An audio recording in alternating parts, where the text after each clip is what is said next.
Solid waste is essentially garbage. Waste produced in our homes, businesses, and some industrial sources. Solid waste production in this country is growing in volume and toxicity. More and more of our everyday products contain toxic chemicals, such as mercury or flame retardant chemicals. And these toxic products are combined with a plethora of other chemicals, which eventually impact public health and the environment. And this leads me to our discussion of the evening. And joining me for this discussion is Kate Killeen. Hi, Fallon. Thank you so much for being on the show. Thank you. So for those that are just tuning in, give them a little bit of a, what do you do? Yeah, I'm Kate Killeen. I'm a senior research analyst at MIT in their fundraising department, and I'm also a historic preservationist by trade. Mm-hmm. Now, let's dive right into it. So, landfills are a byproduct of our society. Absolutely. I think we're a consumer culture. Yeah. That's an understatement, but yes, absolutely. So let's talk a little bit about landfills as a whole. Every day, they're being capped because they're meeting capacity. Correct. And as someone with analysis experience, one of the things I do is go through SEC filings, which are the Security and Exchange Commission's filings, which all corporations that are publicly traded on the stock market, NASDAQ, they are required to basically detail their business and their financials.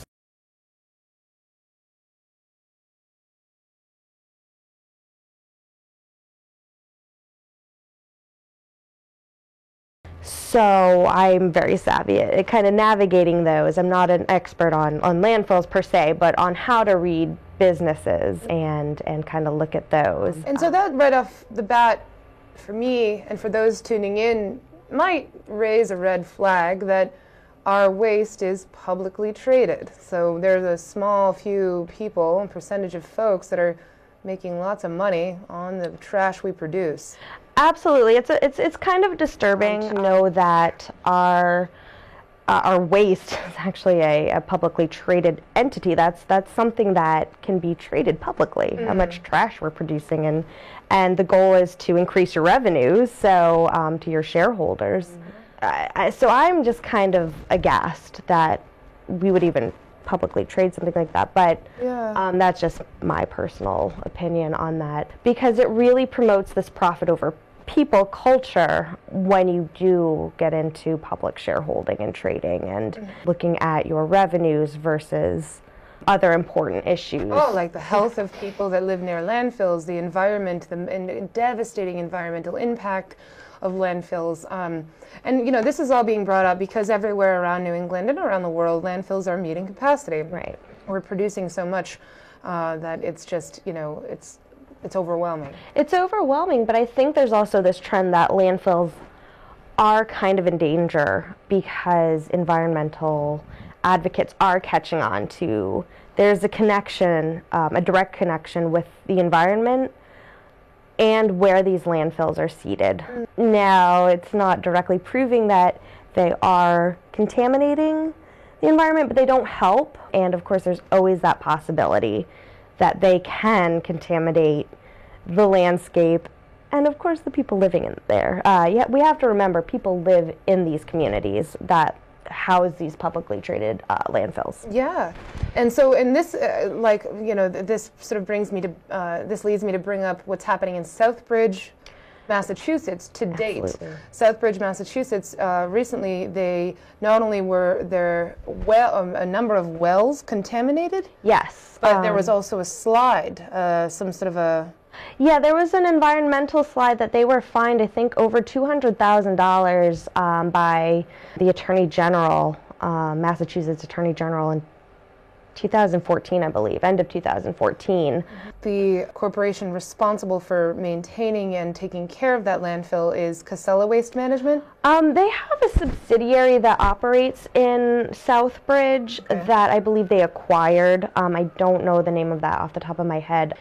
But they're the parent company of the subsidiary who operates in Southbridge. Yes, they are directly, they own that directly, yes. Yes, and so now Casella Waste Systems, for those just, not aware, and founded in 1978 by brothers John and Doug Casella, and it's based in Rutland, Vermont. And since its founding, the company has grown to cover 34 states. The company owns and operates 13 landfills, 30 solid waste collection businesses, and 32 waste transfer stations, and 38 recycling facilities. Now, that's quite a hold.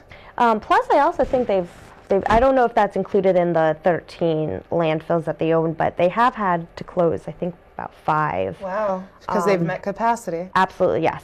Or because of some sort of litigation or lawsuit? It's not clear because, again, these are from the SEC filings, so they are purposely drafted to be confusing. They're drafted by lawyers, so it's not clear, and I can't say for sure, but I wouldn't be surprised if there is some impact. I know for a fact that they're getting sued by the town of Southbridge right now because of what's happened to their water. Casella has had to pay for bottled water for that town for, I think it was 6 months. Wow. And I mean, this wasn't something that I think they were blindsided by. People were protesting when they proposed an expansion and all these things back in, I think 2015. And so now, not only does Casella have a landfill, or their subsidiary have a landfill in Southbridge, but there's also a big sort of battle happening up in Bethlehem, New Hampshire. They call it the highest little town east of the Mississippi. It's a beautiful little town, and we love it. In the White Mountains. It's in the White Mountains, yeah. It abuts the White Mountain National Forest. Absolutely, it does, yes. And back, let's give everyone a little history about the landfill. I know more, obviously, about Bethlehem. I lived there between 1995 and 2011 with my family. So it's very dear to my heart. I love Bethlehem. Having a master's in historic preservation, I was compelled to get that because of Bethlehem, New Hampshire, and what happened to that town. The turn of the century, it was this absolutely gorgeous, vacation land. People from the cities, Boston, New York, Chicago, would summer for the whole season in the White Mountains. There were plenty of grand hotels up in that region. And throughout the years, they kind of fell down. And I was very curious, interested, and I do credit Bethlehem to my interest in history and trying to preserve it. There's nothing more heartbreaking than to watch, a historic building, 100-year-old plus building, gorgeous architecture just left to ruin and rot. So, yes, it definitely has a special place in my heart, and what's going on in Southbridge isn't new. I mean, Bethlehem has a very deep history with their landfill, and backing up to that, even before it was owned by Casella, has deep ties to the Sanborn family, which is a big family in the town, as well as the Brown family, who eventually sold it to Casella Waste Management in 1994 as the subsidiary of North Country Environmental Services. Okay. And they took the existing junkyard, they cleaned it up, they put a liner down. They claim that.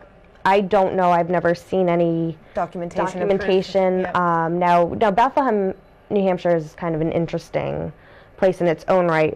I call it the researcher's nightmare. I find getting anything in that town is pretty inaccessible. For a small town, it's a little surprising. Yeah, there's a lot of data missing. So what they say and what happens, it's a little confusing, so I can't confirm that they cleaned it up. We do know that at least in the 1970s it was the town dump, which grew to be owned as a private company, and then obviously is now Casella Waste Management's so that's subsidiary.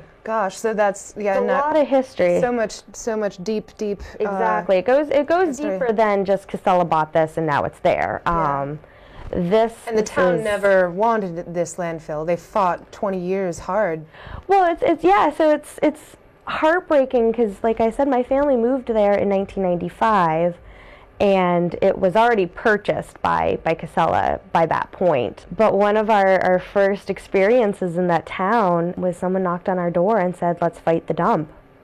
And my parents didn't even know there was a landfill in the town they had just purchased this house in. So that was kind of our introduction to, hey, welcome to Bethlehem. There's this dump. And it really hasn't stopped since. So since 1994, throughout the years, they did drag Bethlehem to court, and I don't know the figure of what the the legal fees cost. For a small town like Bethlehem, which it's rural, demographically, it's poor, not a high crime rate, but a high poverty rate. Education levels are pretty low. And I have the demographics pulled. I don't have them off at the top of my head, but demographically, it's not like, it's not doing well, let's just say. There's sort of this population of really excited young farmers, and you've got the whole Women's Rural Entrepreneurial Network and the beautiful Colonial Theater and all of these little, Maya Papaya and Ragamuffins and Lonesome Woods and all of these like main streets. So there seems to be this life now, like it seems to want to come back and really just welcome and accept people from outside and tourists to come through, but always lingering is this gray cloud, this landfill that, mind you, from 1994 up to about 2012. Let's go to 2012. 2012. That's Casella said, give us how many more acres and we'll leave you alone? Well, it's interesting. I think it started at 51, and then they ended up getting up to about 61 acres. But I'm not entirely sure, because in their SEC filings they say 54. So I'm not entirely sure. I thought it was 61 acres, to be honest, but they're claiming it's 54 acres. And so that was a big relief to the town, I imagine. Right. In 2011, there was an agreement that was signed to really cap that. Done. We're done here. You're not going to mess us up anymore. Yeah. So, I mean, it's kind of interesting we're talking about it after this agreement was already signed, but... Yeah, and so basically, just to catch y'all up, Casella is going again and asking for 100 acres. Well, is that right, or they want to...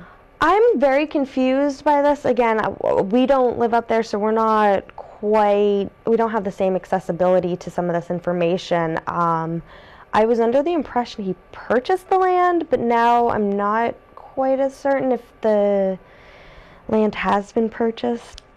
There's a lot of hearsay. I've not seen a lot of, as a researcher, I need documentation. So I can't verify anything, which is really disturbing. Sure. Considering this vote for this massive landfill expansion's coming up, and there's no documentation for environmental studies. And so Kevin Roy, who is the manager of North Country Environmental Services, and I've reached out to him a couple of times to see, like, hey, you're talking about the sustainability park in Bethlehem, this could be great. What are the environmental impacts? And I have not received a single piece of information. I think the best I got was North Country Environmental Services webpage that basically was just paragraphs of unsighted, unsourced information. And so y'all know, like, I reached out also to Casella and didn't hear anything back. So right, because I mean, while we have concerns for this little town, this is my hometown. I consider it my hometown. I want to see the best for it. I don't want to see the town torn apart like it was for those 20 years when they were fighting the landfill the first time around. I don't know. I can't speak for my parents, but I have a feeling that is a factor into why we left. But the community is being torn apart, completely divided, and you can see it currently. If you had access to the Bethlehem group right now, or stopping landfill expansion, it just, people are tearing into one another, and it's so sad to see. Yeah. So multiply 300,000 tons by 20 years. Now there's 2,000 pounds to a ton. That's how much trash is being brought into this landfill each year. 300,000 tons of trash. Currently, it reaches an elevation of 1,500 feet. Some of the locals, more than just the locals, a lot of the state of New Hampshire calls it Mount Casella. It sits about maybe 900 to 1,500 feet from the Ammonoosuc River, which runs down through 13 towns before it hits the Connecticut. And it is on an aquifer because of where the water runs down from Twin Mountain. Right. It is really important that they cap this landfill and stop bringing trash in. But right now, you've got a town that's full of propaganda. There's signs on lawns that say just numbers like 54 million and this and that. Not sure really where those numbers are coming from or what that means. 54 million what? Exactly. Not dollars that the town's going to get, because to be honest with you, they've been getting 75 cents to the ton for a certain number of years, and then it went up to $1.50 a ton. Was it? I think it started out actually originally as 25 cents per ton. Then they increased to 75 cents per ton. Now keep in mind, towns like Southbridge, I think they're getting $8 per ton. That's coming in. So I mean, Bethlehem's obviously has been getting kind of the short end of the stick here. I think they're proposing to increase it to $1 per ton, which is that's pretty. It just makes me. Insulting. It's so upsetting to see, these big corporate entities have no regard for the environment or for the relationship of the townsfolk. No one's been sent in at all to talk to people. It's pretty much like many red flags are being raised from my perspective, because there hasn't been any environmental impact studies done. Mm-hmm. No outside monitoring has been allowed in.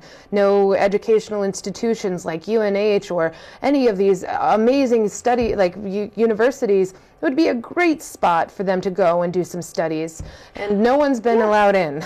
Exactly. It is, again, as a professional researcher, and as somebody from the town with a genuine interest, I have never been stonewalled this hard before by a town, by a corporation, by anybody. I'm really good at getting the information I want and need, and with Bethlehem, I feel like it's chasing a tail. And as a professional research analyst, I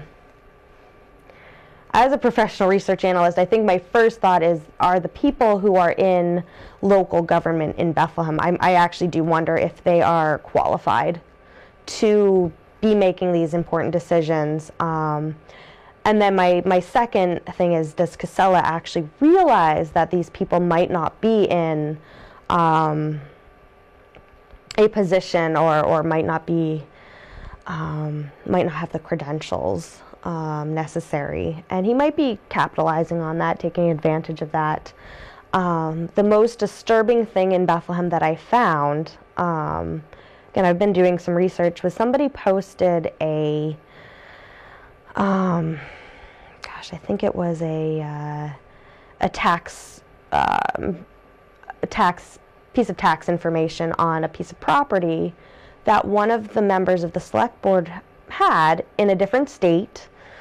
Now, the alarming thing of this is, it's one thing to have your second home somewhere, but yeah. As a professional researcher, I look at people who buy property all the time. The property was purchased with $20,000 cash outright on a foreclosed parcel.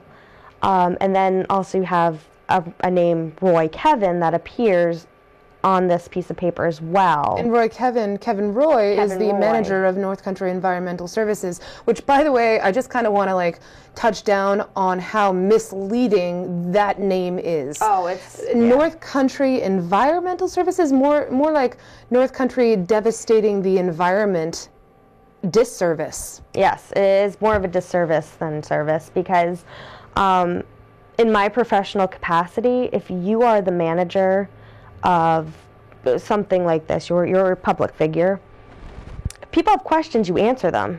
You don't run around and hide or give people the runaround of, here's some more propaganda of the company you're actually questioning. Every impact study, every engineer I think they've had is on the Casella payroll. So there's no third-party oversight, I guess. And my advice to Casella is, we obviously need these landfills. They are this byproduct of a consumerist culture. But we're also in the 21st century. And we have a president right now who actually denies climate change, even though we're kind of living in this really interesting climate environment where it's unpredictable now. And it's very concerning that people are not taking into consideration all these big issues. And I think, I just lost my train of thought, but... It's okay. Taking into consideration we've got that president. Well, I mean, again... This is symbolic of a larger... This is so symbolic of a problem really that's happening globally. Well, it's a microcosm. It's a microcosm of the macrocosm. So if we can really figure this out, I feel like it'll ricochet. Again, I'm more disturbed by the fact that I can see townspeople really saying, voicing their concerns and opinions, but you don't hear, it's almost silent from the select board themselves, the government.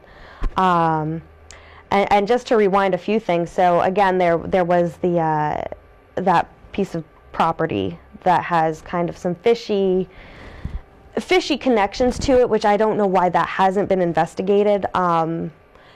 What piece of property? It's the piece of property in North Carolina, that tax card that I was talking about, with the Roy Kevin connection, and again, the connection to the select board member, the cash payment, and the timing of this.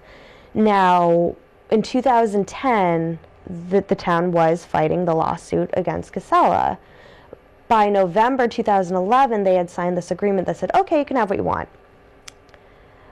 In February 2011, that's when that cash purchase of this piece of property with Roy Kevin's name appearing on it happened. So I don't want to accuse anyone of obviously taking money, but if you're a public official at the local, even at the local level, and you have accepted money and it sways your vote in one direction, that is that's public corruption, and it is a federal crime.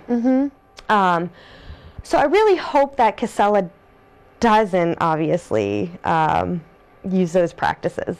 Shareholders would not be very happy about that. Oh, I would be very upset to know that there was behind closed doors deals being done. Yeah, I mean, corruption. That's corruption. That's what we're trying to eliminate. But in Bethlehem, there is this veil of secrecy that you can only speculate it has to be corruption, because there is no communication, there is no outreach and liaison. And that's why I do say to Casella, if he really wants to do his business any favors, he really would get these either third-party liaisons or someone to work with the town who knows the culture of the town, knows the history, and works with the people to understand these things, these extremely complex deals that are going on, and work with the town instead of letting the town tear itself apart. Which is what's happening. Which is what's happened in Southbridge. It's happening in Bethlehem, and those are the only two towns that I've even looked at. I don't know about the other towns that have Casella-operated landfills in them. But we can certainly see. I mean, we have the tools and skills necessary to really research and analyze these. There's so much information at our fingertips. Oh, I know. It's just a matter of taking the time to research as you have, which I'm so grateful for all of this information. I thank you so much. Thank you. It's fun. Yeah. I love to know. I'm very curious. I'm a curious person, and it's frustrating when you can't get straight answers. Yeah. And I think that's why we're here today, as people who care about Bethlehem. I mean, I'd like to, and I know we've talked about this, having a little parcel of land ourselves up in the North Country. I wrote my thesis on, not Bethlehem per se, but on one of the many hotels that are now gone. Side note of Bethlehem's history, they managed to have over 30 hotels at one point, and 100% of those hotels are gone now. 100%. That's amazing. So I did write my thesis, and I guess I'm also upset that I have done so much work on the history of Bethlehem, analyzing it from, the top down. I probably know more about Bethlehem's history than probably some of the people want me to know about, but I am upset that Brian Gould, I think the lawyer for Casella, has this quote of saying he would cover the town in trash if he could, and to me that breaks my heart, because that's it was hundreds of years of history. Yeah, and he said basically, there's actually a document, a court document that states, Brian Gould stating that really, as long as all the waterways are clear, free, as long as they don't fill any waterways, they could cover the entire town of Bethlehem with trash. And that's the mentality of the people that are part of this corruption. Exactly. And I mean, we're not even touching on other topics. We are not elected government officials. I do not know how a town works. But I do know that in the town of Bethlehem, on this 302, which is a main throughway, a lot of Mack trucks go through it, the roads are in bad shape. They're terrible. There are buildings that are half burnt out that are just sitting there, abandoned. There are safety hazards. I mean, there are buildings that are dilapidated beyond the point of repair. As a historic preservationist, this is deeply concerning. And you don't see the elected officials of Bethlehem doing anything about these other issues. And I think a lot of people bring up the points that the dump trucks going through the town are going to be, wearing down those already worn down roads. So this spins off a bunch of other topics that no one's even discussed in that town, which again brings me back to, are these people qualified to be running a town? My professional opinion is absolutely not. Absolutely not. And so, these are all big questions, and I'd love to see, where are the officials? Where the local representatives of District 9 and 13? Where's Jeff Woodburn? And what does he have to say about it? And what does the governor have to say about it? Where are all these? Jeff Woodburn. I'm glad you brought the senator up, because that's a good point. I know Senator Woodburn is actually against. Is it the pipeline? Oh yes, the Northern Pass. Thank you, the Northern Pass pipeline. But he takes money from Casella, donation money from Casella. And I have not heard him say one thing about the environmental impacts, and that's his district. I mean, that's what he represents regarding that. So is it because the pipeline didn't give him money? The Northern Pass didn't give him money? Woodburn, what do you have to say for yourself? I think I have reached out to the senator. I mean, I get tired of not having anybody respond, especially, I don't want to sound elitist. I feel like I'm going to sound a little elitist or intellectualist or something, but working in Boston, you see professionalism at its, at its capacity. You know what professionalism is. You know there are people doing their job who care about their jobs. In Bethlehem, it's completely the opposite. You'd think people would be professional and care, and it's amateur hour up there. It's like people get annoyed that you ask questions instead of wanting this pursuit of knowledge. It's just like, shut up and let me. And then they just ignore you, thinking they're going to get rid of you. Well, you don't get rid of people so easily these days. We're living in the 21st century, and just because we're down here in Boston, a mere 2 hours away, 2.5 hours away, doesn't mean that we don't think about Bethlehem every day. Every day. And I know the history of that town better than anybody else. I'm not going to get into it because I don't want to embarrass any of the families, but it's a pretty sordid history, actually. There's a lot of tragedy in Bethlehem.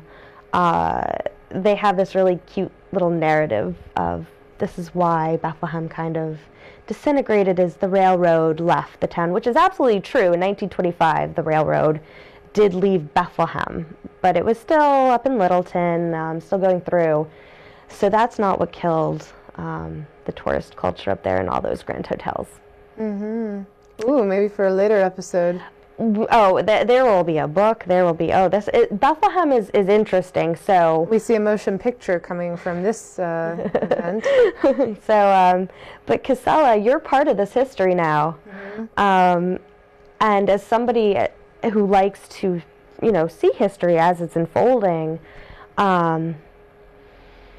if they really do this landfill expansion, I think this proposed 100 acres that they're talking about, I really see this as kind of the nail in the coffin for the town. There is no coming back from that. Actually, really quickly. Yeah. Let me see. I wonder if I have my demographics. Remember? Most of the town is poor, way below the poverty line. I think only about 20% is actually above the poverty line. And again, don't quote me on these. I'll send you the demographics. But first of all, Bethlehem is a town that has annual residents and summer residents. So only about half of the residents are actually getting a vote on this. So the summer residents don't have any say in this? No, and it almost seems strategic. The history of Bethlehem seems strategic to actually outdo or outvote the summer folk. There's also a deep-seated prejudice in Bethlehem that plays into, it really just bleeds into all this landfill issue as well. So, it's something that could never be discussed and analyzed in one sitting, it's a very complex monster, and like I said, the data's there, it's just all over the place and scattered, so you really have to kind of collect the pieces, time consuming. But demographically, there's just a lot that it's a very narrow margin of people who are voting actually on this landfill. Oh, it's so sad that these poor people that feel hopeless and have high taxes and feel poor, like they think that this is the savior. This is the solution. And it's not the solution. And there are so many more innovative ways to make a town thrive. And it's not bringing in a Dollar General or expanding a landfill. Well, somebody made the point of they didn't want the Dollar General to come to Bethlehem because a lot of the trash. They said, oh, this stuff is crap. It's made in China. It's full of toxins, and that's all going to end up in the landfill. Yeah. So I'm sorry, we're working backwards, and that's not right. Right. And as you said, in your professional opinion, the select board and those that are in charge of making decisions for the town shouldn't be. Well, I think I read somewhere, too, that and backing up, historically, Bethlehem has had 3 select board members. I think in the maybe 80s or 90s, I forget the date, they had to up it to 5 members. Don't know why. And again, that can be its own other topic we'll discuss later. Researching and analyzing the select board has been interesting in its own right. But they expanded it to 5 seats in the 90s. And right now, I think they're only working with 4 because somebody had to leave the current select board. Libby Staples. Yes. So she left, which is interesting because she's actually a town transplant where the rest of them are actually kind of lifers. Bethlehem lifers or North Country lifers. So maybe not all of them. Maybe Glavick is not, but... Yeah. But I so it's Sandy Lalim, Martin Glavick, Richie Baldo, and what's the other one? Jerry Blanchard. Yes. And full disclosure, I actually have tried to do some business in Bethlehem. I own a consulting company called Beyond the Looking Glass. But one of the things I was going to say is two out of the 4, I guess, select board members have been, I guess, scrutinized. I don't know if they've went through an ethics committee, but there has been some question of ethics in Bethlehem Select Board already, and then of course there was that other Select Board member who has the cash payment of some property with some weird North Country Environmental Service connection. So it just all stinks. It doesn't make sense from a professional standpoint. I look at it, nothing lines up. Things are being said that cannot be proven. You mentioned the $54 million. I still do not know what that number is.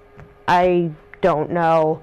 And then the last point I want to make is to Mr. John Casella himself, because we know how much money he makes. His annual base salary, I think this year was over $450,000, about a 2% increase every year. I think it is also based on performances. His bonus was about $400,000. He took home almost $1 million in cash. That's not including his stock options, and all that, which probably adds another $10 million. He's the 1%. Yeah, he would be in the 1%. But people in Bethlehem are struggling so hard. And he hasn't given the donations. I know he has donated to the town, but it's small change compared to what he really could be doing for this town. Just knowing that the majority of the town is in poverty. People are struggling, and he's sitting high in his castle in Rutland, Vermont, with his $1 million take-home pay. Wow. So it's upsetting. Criminal. We're not assuming anything. We're just saying what we see, which is we're seeing a lot of suspicious things that make us question: does he have best practices for his business? Or is he taking advantage of small rural towns? And I think that's really what we're asking. And so we don't want to accuse. You have mentioned you have reached out. And no one responded. So again, we're appealing. We'd love to hear the Casella. We'd love to hear the side of Casella. We'd love to have. I'm inviting you now, Mr. Casella, to be on the show to talk about this with us. We want your side of the story. And we want to share the history of the North Country with you. I'm very passionate about the history of the North Country and Bethlehem in particular. And I don't know if he doesn't understand the history of the town, doesn't like history, or what it is. This is just a business deal. He doesn't see people living in the town. This is literally just a place to dump his trash for his business to increase his revenue. I don't know. But we'd love to know. We'd love to learn more and find out. We're professional, we're ambitious. Very much. And we're not going away. So, so good to have you on the show. Oh, I'm so happy to be here. I'm not happy with the topic, obviously. No, nor am I. But it needs to be talked about, and it does. We've been seeing everyone on this thread on social media talking about it, and it just breaks our heart to see the whole town torn apart. And it does. Growing Without Garbage is a really great thread that people should tune into and see because they're putting out facts and numbers. And we've got a lot of young millennials that bought property there, thinking that was the end. In 2012, that was the end of this mess, and so everyone's really quite upset that they're coming back to bully the town again. Yeah, we want to invest in Bethlehem. We want to see a good future for the town. Feel free, for those tuning in, to reach out to us if there's something that maybe we, that you'd like to add to this, or correct us on, You're right, and we probably missed a lot because there's just so much. It's a vast amount of information coming at us, and we're trying to quickly understand not only just how the landfill operating management works, but how the town works as well. And so stay tuned in. This won't be the last time that Kate is on the show to talk about this and many other things. And again, thank you so much for being on. And happy International Women's Day. Happy International Women's Day. Yeah. Let us all unite and bring forth the divine feminine to heal. Absolutely. Thank you. I love you. I love you too. It's fun. It's good.